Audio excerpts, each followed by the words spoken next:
What's up kabisda? Kumusta? Bali ito na yung final testing patungkol doon sa katanungan ng ating viewers kung ano ang mangyayari sa limit switch. Ayun, pero bago ang lahat, ito muna panghimagas. Grabe ang lupit niyan. Mga ganyang tinginan tapos weight lock. Aba, iwan ko na lang.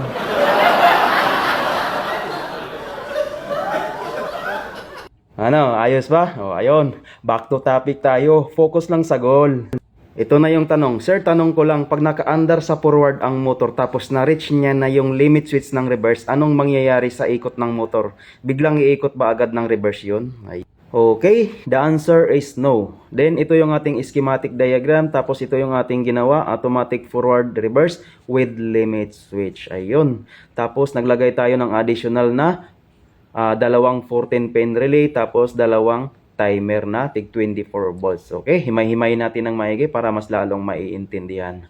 So ito yung ating dalawang magnetic contactor para sa forward and reverse. Then ito yung ating dalawang limit switch as well, no? Para din sa forward and reverse. All right? Bali ano lang to iisang 3-phase induction motor. Okay? So uunahin natin tong dalawang timer na to. Bali ang timer na yan ay 24 volt yung supply pero ang dumadaloy na kuryente sa kanyang contact ay 230 volts. Nanggagaling yung command niyan sa 14-pin relay. Yung ating 14-pin relay ay 230 volts. Okay? So yan, para sa forward and reverse na 14-pin relay. Okay? So sa kanyang sakit lang naman yung yung sakit lang naman yung tawag nito yung 24 volts na supply doon dumadaan sa 14-pin relay. Pero yung supply ng ating 14-pin relay ay 230 volts. Okay? Ayun, power on na natin. Tapos itong sa phasing line para sa supply ng mga magnetic contactor, transformer at saka sa ating 14-pin relay. Alright? Uunahin natin itong isang reverse, yung isang tawag nito LS or limit switch. Ayan. Sundot natin, tulak natin. Ayan. So kung nakikita ninyo, ayan, hindi kaagad nag-on yung ating magnetic contactor. Okay, try natin yung sa forward. Ayan. So kung nakikita ninyo, may certain time siya na 0.5 seconds or 1 second, no? Ayun. Bago nag-on yung ating magnetic contactor, no? Nauna muna yung limit switch at saka timer bago nag-on yung ating magnetic contactor. Nang sa ganon, magkaroon siya ng delay on time. So ganon yung purpose ng ating timer, no? Para hindi agad-agad mag-forward and reverse yung ating dalawang magnetic contactor, no? Para mas maiwasan natin yung pagkasira ng ating 3-phase induction motor. Ayun. So sir, sana malinaw na sa inyo na hindi agad-agad nagre-reverse at nagfo-forward yung ating 3-phase induction motor. Okay.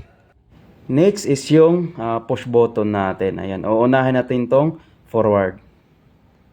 Ayan. And stop natin. Tapos reverse. Ayan. So, meron pa rin siyang delay on time pag nag-manual tayo ng push button, no? Ayan. So, parehas lang siya ng function sa limit switch. Ayan. Halimbawa, kung nagfo-forward yung ating 3-phase induction motor, ayan.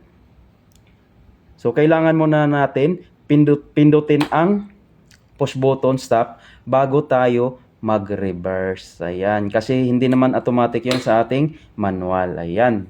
So, ang kagandahan lang sa manual, no? Kahit wala ng timer yan, kahit zero tolerance yung ating timer, hindi naman yan automatic mag-forward and reverse dahil kailangan muna natin mag-push button stop bago mag-reverse. Okay? Both forward and reverse. No? Unlike dito sa limit switch, ayan, reverse natin. Next, forward natin. Ayan.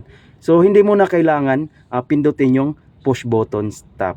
Automatic na siya mag-forward and reverse. Automatic na iikot yung ating 3-phase induction motor nang walang stop. Dahil yan yung purpose ng ating limit switch para mag-automatic yung ating machine, no?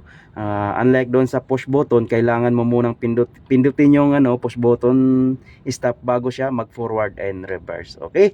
Malinaw ba? Alright. Yun. So, nag-adjust tayo ng kaunting time. Nag-adjust tayo, no? Tinaasan natin. So nakita niyo naman, naging 3 seconds na yung pagitan niya, no? Bago siya mag forward and reverse. So medyo matagal na yan, no?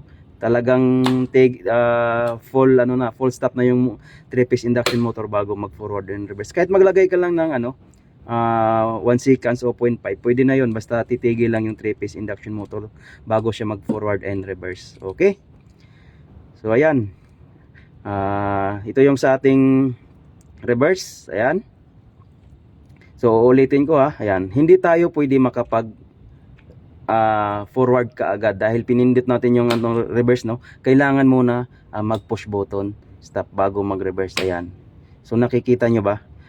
So kailangan mo muna i-reset yung push button stop bago ka mag forward and reverse. So ayan, no?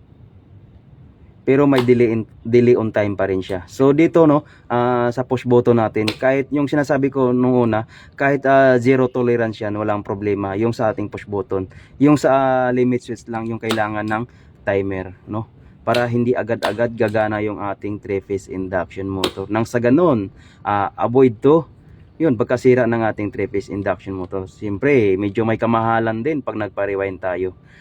Okay, so ayun, sana nasagot ko ng maayos ang iyong katanungan, Master, at salamat na napansin mo yung ating video nung mga previous video, no. So yung schematic diagram nito, Master, huwag kang mag-alala, isisend ko rin sa iyo, no. Inaayos ko lang, talagang inaayos ko yung details noon bago ko ibigay sa iyo. Ay, nakakahiya naman, no.